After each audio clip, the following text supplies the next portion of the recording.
The cartel he built responded by burning cars and blocking roads across nearly a dozen Mexican states.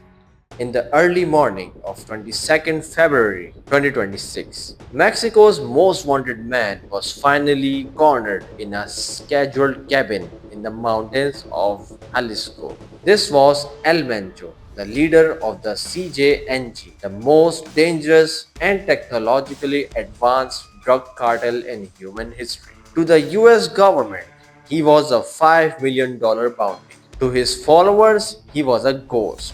For over a decade, El Mencho didn't just sell drugs. He built a paramilitary organization capable of shooting down military helicopters and paralyzing entire cities. But his story isn't just about crime. It's about a man who was once a police officer using the very system he worked for to dismantle an entire nation's security. The fall of El Mencho sparked a wave of violence so extreme it was described as narco-terrorism. But how did a fifth grade dropout go from guarding marijuana fields to controlling our global $20 billion supply chain that fuels the deadliest drug crisis in American history?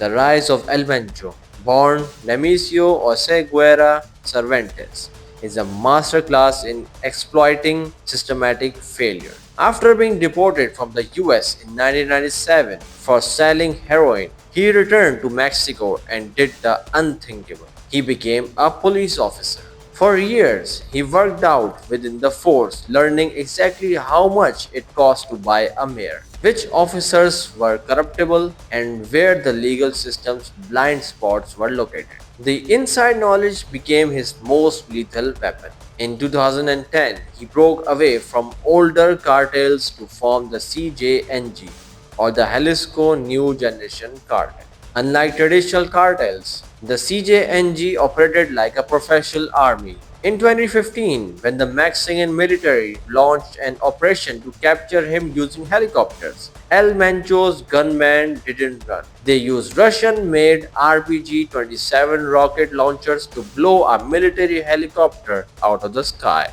a level of direct confrontation the world hadn't seen since the era of Pablo Escobar.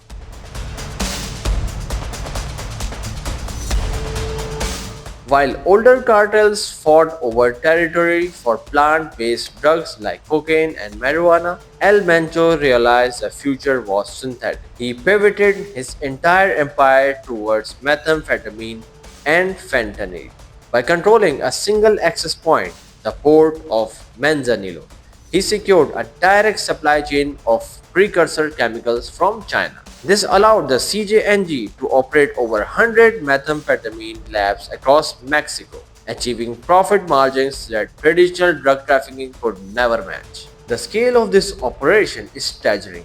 By 2019, the DEA estimated that the CJNG was responsible for moving one-third of all drugs entering in the US by air and sea. El Mencho's war chest was estimated at over $20 billion, allowing him to offer local officials a terrifying choice known as plata or plomo, lead or silver. Take the bribe or take the bullet. The system of corruption was so deeply rooted that it effectively turned dozens of Mexican towns into narco states within a state.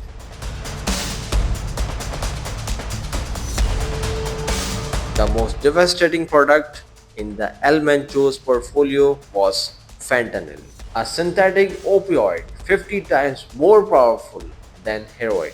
A single 2 milligram dose, the size of a few grains of sand, is enough to kill a human being.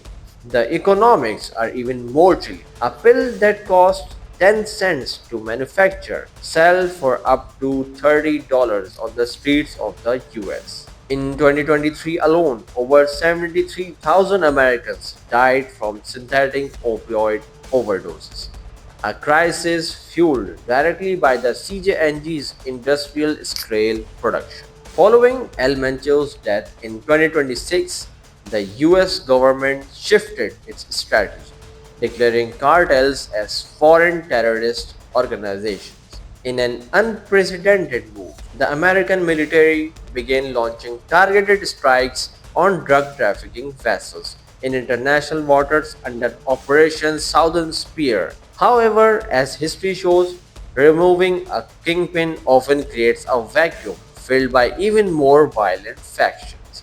As Mexico prepares to host the FIFA World Cup 2026, the world is left watching a nation caught in a shared crisis. One where demand in the north and the weapons from the north continue to fuel the supply from the south.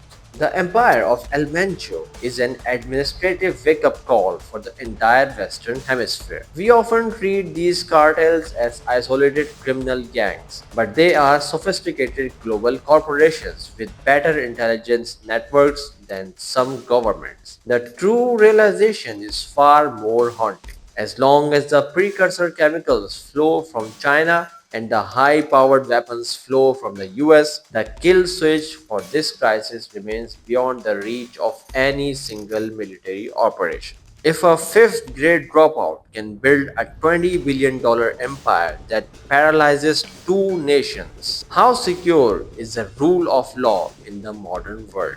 Let me know in the comments.